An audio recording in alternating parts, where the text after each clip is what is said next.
My brother can't handle that I've turned my life around in my 20s, while his life is falling apart. Plus, he slept with my fiancée. I, 23 male, recently got engaged and broke my engagement off in a span of 2 weeks. My fiancée, Riley, 23 female, hooked up with my older brother, Adam, 27 male, the night after our engagement. And my disgusting brother tried to rub it in my face to make me feel bad. Riley and I had been together for almost 3 years, but she threw it all away for my brother on the night of our engagement. She told me she was thrilled to be marrying me, but went back on her word the very next day when she hooked up with my brother. I was very upset about it and broke things off through text and blocked her.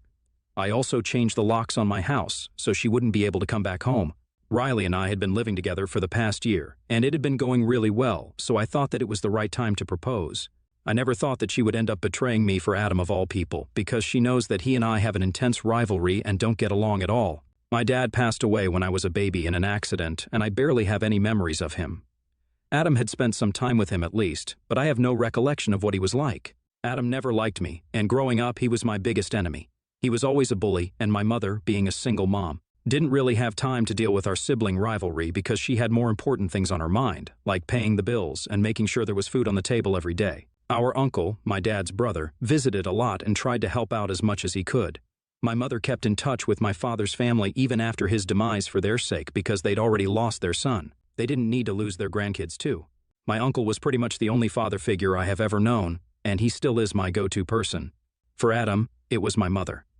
My mother didn't play favorites, but it was very apparent that if she had to pick one, it would be Adam. And that made our sibling rivalry even more intense because I wanted to be my mother's favorite as well. Unfortunately, I was always a bit of a loser growing up. I wasn't good at sports, and I was mediocre at best when it came to academics. I was quite skinny, and I didn't have any such talents that could set me apart, so I was always very insecure about basically everything, and that made it very difficult for me to talk to people, make friends, and be popular. I was a really introverted kid and mostly kept to myself. Adam was quite the opposite. He played sports and was great at it. He wasn't too bad academically either, and he had a very different physique from mine, big and sturdy because of his athletics. Needless to say, being his little brother was even more embarrassing for me because even though nobody said it to my face, I knew that everybody was constantly comparing me with him and thinking that I was a loser in comparison. With time, I learned to live in his shadow and would just let him walk all over me. My self-esteem really took a hit in my childhood, and I was never able to recover from it. Even until my last day of high school, I barely had any friends, and nobody wanted to talk to me because I just came off as weird. Things only changed for me and started looking up when I graduated and moved to college. I was a new person there, and nobody knew me as Adam's little brother, so I really grew into my own. Now that I didn't have to deal with Adam's constant bullying and could finally be my own person, I know it sounds cheesy, but I'm so thankful that I was able to go to college out of state where nobody knew me because I don't think I would have been the person that I am today had it not been for that experience. I have my uncle to thank for it because he was the one who paid for me to go to college. My mother had told me that she wouldn't be able to afford to send me to college so far away and wanted me to pick a location closer to home, within our city if possible. But I had my mind set, and my uncle offered to cover me and stepped up. I made a lot of friends there and graduated at the top of my class.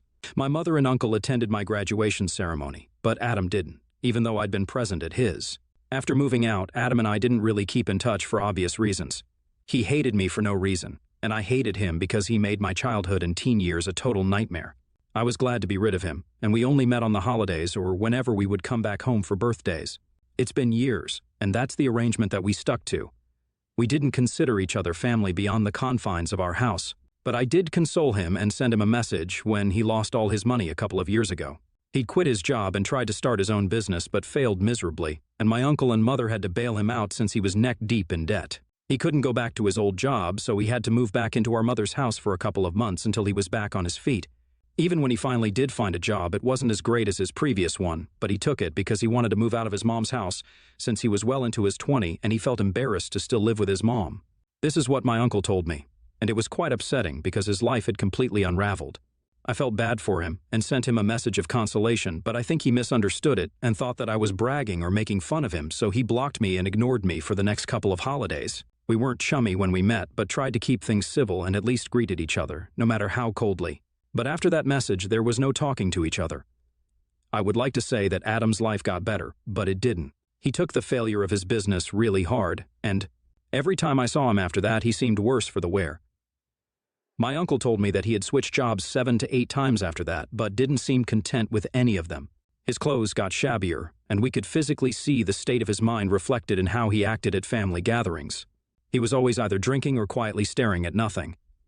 I say this from the bottom of my heart, but it really made me feel bad for him when I saw him in that state. I'd always hated him growing up, but now it's just very difficult to hate someone who was already going through so much. My uncle always tried to include him in our conversations, but he didn't seem interested and would always take off early. I had also started bringing Riley to these gatherings after we had been together for a year. She knew about Adam and even seemed concerned about him, but there was not much that we could do. Fast forward to our engagement, which took place 2 weeks ago. Riley and I were at my uncle's house for his birthday dinner. I had asked him first and made sure that he was okay with me proposing to her at his dinner party, and he was, so I went ahead with it. The family would all be there anyway, and my uncle had a beautiful house with a lovely garden, so it was just a perfect place. I had even invited her parents, but they weren't going to show up until after the proposal, so she wouldn't be able to guess what was about to happen. After my uncle had cut the cake and stuff, I took her outside and popped the question. She said yes, and then we went back to announce it to everyone and celebrate. I did notice that Adam left within minutes of me making the announcement, but I didn't think too much of it because I was quite busy with everybody else that evening. Also, he usually does take off from family gatherings quite early, so it wasn't anything out of the blue. Riley and I had a great evening, and then we went back home. She didn't mention anything about Adam or his weird behavior to me after we got back home, which she usually does whenever we go to any family event of mine. We were both really drunk and tired, so I was knocked out as soon as my head hit the pillow, but I did wake up accidentally around 2 in the morning because I had to use the loo. When I woke up, I realized that Riley was still on her phone, and when I asked her who she was talking to, she told me that she was telling a couple of her friends about the engagement. That seemed innocent enough, so I didn't suspect anything and went back to sleep soon after. But 2 days later, while I was at work, I received a bunch of texts from Adam. It was really unexpected because the last time we had a conversation, he had blocked me. It was just screenshots of his conversation with Riley, and in those chats they were planning to get together and hook up, which they did. It started with Adam reaching out to her to congratulate her on the engagement, and she asked him why he wasn't present for the rest of the evening. So he told her that he was just upset about a lot of things and wanted to get out of there while he could because he didn't want to intrude on my happiness. He talked about how we have never been friends and he felt like it was inappropriate for him to be present on such an occasion for me, so he left. He was making himself look like some sad little puppy who wasn't wanted, but the truth is that I really wouldn't have cared if he stayed for the evening. He only wanted Riley to sympathize with him so it would be easier for him to manipulate her, and that's exactly what happened. She started consoling him and told him that there was somebody out there for him. She also said that I was a great guy and I didn't mean to rub it in his face, so she apologized on our behalf if he felt bad about what happened. Adam responded by saying that he wouldn't ever be able to find someone like Riley, so he didn't see the point of even searching. That silly jerk started flirting with her, and she flirted back in kind, and suddenly they were making plans to meet. I know for a fact that she did go over to his house the night after our engagement because she told me that she was going to spend the night at her friend's place to tell her everything about the engagement. On top of that, Adam had also sent me pictures of Riley's clothes on his bed, and that was all that I needed to see. It was a sick and disgusting thing to do, and it really caught me off guard. I took the rest of the day off and went back home immediately after I received Adam's text. I was sobbing uncontrollably, but even with tears in my eyes, I decided to get the locks changed and started packing whatever I could lay my hands on. Whatever I saw and knew that belonged to Riley, I put in a cardboard box, and once I was done, I placed it outside the door. By the time I was done with all of it, it was almost time for Riley to come home. I hadn't seen her since the previous night because she told me that she'd go to work directly from her friend's place, but of course, now I know that she went to work from Adam's house. I wanted to break up with her in person, but after a while, I decided that it wasn't worth it because she had cheated on me literally the day after I proposed, and she promised to spend the rest of her life with me. I was very upset, so I decided to end it through text. I sent her a message saying that I knew that she had hooked up with Adam and I didn't want to be with her anymore. I told her that she disgusted me and said that all her stuff was right outside the door, so she could just grab the box and go because I didn't want to see her. If she had left anything at home, then she could come back later and collect it. I told her that we were over and then sent the message and blocked her. A few minutes after I sent that text, Riley was at my doorstep, knocking and begging me to let her in. She was devastated, and I could hear it in her voice. She was begging me to give her a chance to explain herself and kept telling me that she knew she had made a huge mistake, but she just wanted me to hear her out. It went on for about half an hour, and it was incredibly difficult for me to keep my calm and ignore it. But after she had tried everything, Right from crying to manipulation and back to begging, she finally left.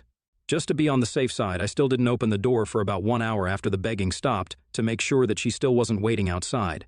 Once I was sure she was gone, I ordered some takeout, had dinner, and then tried to go to sleep. But I was so upset that I couldn't bring myself to close my eyes. I wanted to do something big to get back at Adam and really teach him a lesson, but I couldn't think of anything. I kept brainstorming on my own for a while, and when nothing came to me, I decided to take the easiest way out and just forwarded those screenshots to everybody in the family saying, "This is what my dear brother Adam did to me." And then I turned my phone off and went to sleep. I honestly didn't have a plan in mind, and I didn't even set forth any conditions to my relatives, so whatever they did, it was of their own volition, and I had absolutely no part to play in it. Everybody in the family responded with sympathy and told me that they had blocked him and were going to cut him off from everywhere. Everybody was in shock after they got to know what Adam had done to me and reached out to console me, except for my mom. She didn't talk to me in the first couple of days after I sent everybody that message, but she visited me a few days later, and she looked very upset. I knew that she wasn't going to sit and console me like the others, and I was right because she had visited me to talk to me about my actions. She told me that she could understand that I was upset with Adam for whatever he did, and rightfully so, but even then I should have refrained from publicizing the incident. Her reason was that Adam was already suffering so much because he was a grown man living hand-to-mouth, with a failed business and no prospects in his love life either. He would have a few flings here and there, but there was nothing permanent, and it was especially sad because he was a really promising young man when he was younger. So nobody could have imagined that he would turn out to be so unsuccessful and sad. I, on the other hand, was someone nobody could have expected to be as successful as I am today, be it in my line of work or my relationships. My mom believed that Adam did this out of jealousy, which I already knew. For context, I work in an architecture firm and have a high-paying job. I worked really hard to get where I am now, and if Adam had researched his business properly instead of rushing into it head first, then it wouldn't have failed, and he wouldn't be earning less than half of what I make. But coming back to the point, while my mother was telling me all of this, it almost felt like she was trying to justify what he did. So I interrupted her and asked her if she was actually trying to make it seem okay for Adam to hook up with my fiancée just the night after we got engaged, simply because his life was sad and pathetic. She took a minute, and then she said that it wasn't okay, but I needed to understand where he was coming from and be a little sympathetic and forgiving. She went on to tell me that the family cutting ties with Adam had hit him really hard and he was miserable. The family get-togethers were the only thing that he had going on for him because he felt embarrassed to be around his friends, who were a lot more successful than he was, so he didn't keep in touch with them. And family was all that he had. I was happy about that.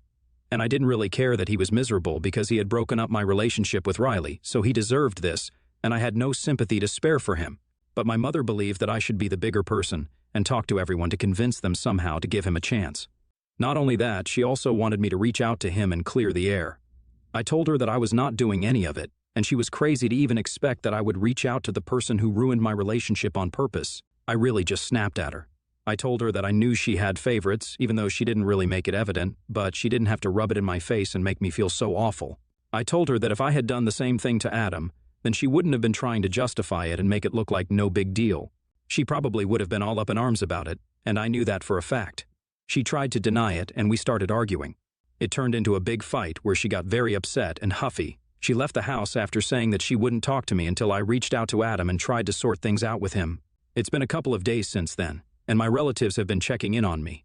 Mostly it's my uncle who's been texting me daily. Riley also sends me messages from time to time, hoping to win me back or at least have a conversation with me, but I haven't replied to her. I haven't blocked her yet either, but I know that I have to, and I will eventually. The only person that I haven't heard from after our big fight is my mother, and I really feel bad about it. I already mentioned that I knew my brother was her favorite because they always seemed to have some inexplicable bond even when I was a kid, but my mom never played favorites, that's up until now at least. I just feel very confused about what she said. I am content with my life right now, and it's not like I'm depressed or whatever, but I do want my mother in my life. But I don't think I agree with her opinion on the whole Adam and Riley situation. So, what do you guys think? ITA for sending my family proof of my brother and my fiancé cheating on me. Update 1, the people have spoken and people have been hurt. Thank you so much for all the comments on the original post and for reading through it so patiently. I'm glad that so many of you had great advice for me on what to do next and reassured me that I wasn't in the wrong because my mother saying all that really made me feel that I was somehow out of line for what I did. But evidently, that's not the case, and I have no need to reach out to anybody. I also spoke to my uncle about what my mom said, I hadn't told anybody earlier because this was kind of personal and I didn't want to discuss this with other people. But my uncle is family, and I felt considerably better after speaking to him. He told me that he had also noticed my mother always favored Adam over me. It wasn't always very obvious, but it was definitely there, and anybody with a brain could tell that she had a favorite, and it wasn't me. He told me that he really felt awful about what happened with me because he knew how strongly I felt for Riley, and yet she didn't think twice before hooking up with Adam in spite of knowing about our relationship. It was upsetting, but there was not much that I could do, and I was honestly kind of okay since I think that I dodged a bullet there. I haven't moved on from her entirely, but I know I'll get there. That's really not what I'm worried about, however. My relationship with my mother is something that I don't want to lose, but if she acts like this and victimizes Adam, then I don't see a way for us to get along or reconcile. My uncle thinks that I should just give up on it. He said that he knows my mother, and he also knows that she isn't going to back down if she believes that she's right. He told me that I shouldn't hold out hope that she might come around and talk to me, because it's quite unlikely since she has been visiting Adam almost every day ever since our family cut him off. It hurt that she was still going out of her way to look after him even though I was the one who actually lost a relationship because of him, and quite an important one at that. But I also understand that I can't help the situation and it is what it is. That's something my uncle taught me, to just accept things and let it go, and I guess that's what I have to do. I tried arguing with my mother and making her see sense, but she wasn't interested in the truth. She was only interested in making sure that Adam had all the support that he needed. Fine by me, I guess. Update 2. So it's been almost 2 weeks since I broke up with Riley. She had been texting me almost every other day for about a week after we broke up, but then she just stopped, probably after she realized begging me to take her back wasn't going to work. I don't want to speak to her or hear her side of the story. I don't even know why she thought explaining her side would make it any better because, as far as I'm concerned, nothing excuses cheating. And that's just how it is. But she reached out to me yesterday and told me that she wanted to come by and collect some of the things that had been left behind. That's when I finally replied, because now we were getting down to business, instead of our conversations just being her begging me to talk to her and me, ignoring all those texts. I told her that she could come by today because I was taking a day off anyway and might as well get this over with. So she dropped by around noon, and I could tell that she was really upset. She looked worse for the wear and didn't look me in the eye even once for the entire time that she was there. I didn't say anything to her either. After I opened the door and let her in, there was silence in the house while she packed her things, and I sat on the couch in the living room and avoided looking at her. Once she was done packing, she told me that she was going to leave, and even though I had a lot to say to her, I just said goodbye and then went back to my phone. She didn't deserve anything more than that, and after that, she was just gone for good. It feels weird, but in a nice way, because this just means that I don't ever have to talk to her or be reminded of her by things around the house or her messages. I blocked her a few minutes after she left and decided to celebrate by watching our favorite movie on my own. Still no word from my mother, but with time it's becoming easier for me to come to terms with it. At least now I know for sure that she wouldn't ever have taken my side here simply because I'm not Adam. So whatever I did for her would never be good enough, and honestly, I'm sick of trying. My uncle told me that he also had a fight with her recently while he was trying to defend me, and she didn't like it, so they aren't on speaking terms anymore either. I can't believe that she is willing to sacrifice her relationship with both of us just so she can continue defending Adam, even though she knows that he's a jerk. It just doesn't make any sense to me, but I guess if that's what she wants, then whatever. Update 3. It's been a month since I posted here last. And I can't believe that until a month ago, I was still whining about how my mother doesn't love me. But I'm better now, and I just don't care about what my mother thinks.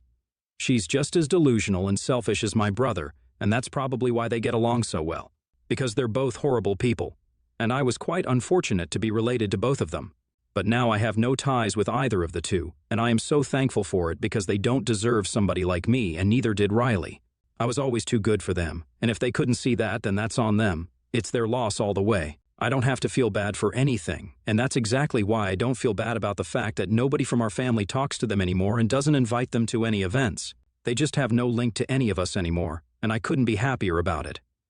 Riley and I haven't spoken ever since she came back here to collect her things for one last time because I blocked her afterward, and so did most of our common friends after they found out the real reason behind our engagement falling through. But my mother did try to reach out to me a few days ago, and even now she doesn't think that she needs to apologize to me, which is just insane to even think about.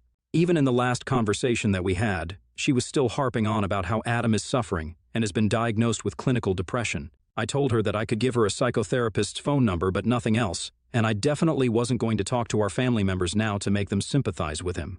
Then she started trying to manipulate me by going all emotional and sentimental on me.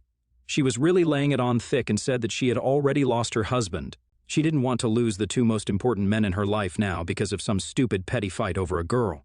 It was interesting that she saw the fight as stupid and petty because the way I remember it, the fight was not over some girl, it was over my fiancé. It was neither stupid nor petty because Adam had decided to hook up with Riley on purpose, all because he wanted to make me feel bad. So I think I was perfectly within reason to be mad at him and never want to speak to him again. As for the rest of our family, I hadn't coerced them into doing anything. They cut Adam and my mother off because of their own behavior, and I had absolutely nothing to do with that. So if they want to blame somebody, they should blame themselves. This is what I told my mother before blocking her. Now I can finally move on with my life, and they can go to hell for all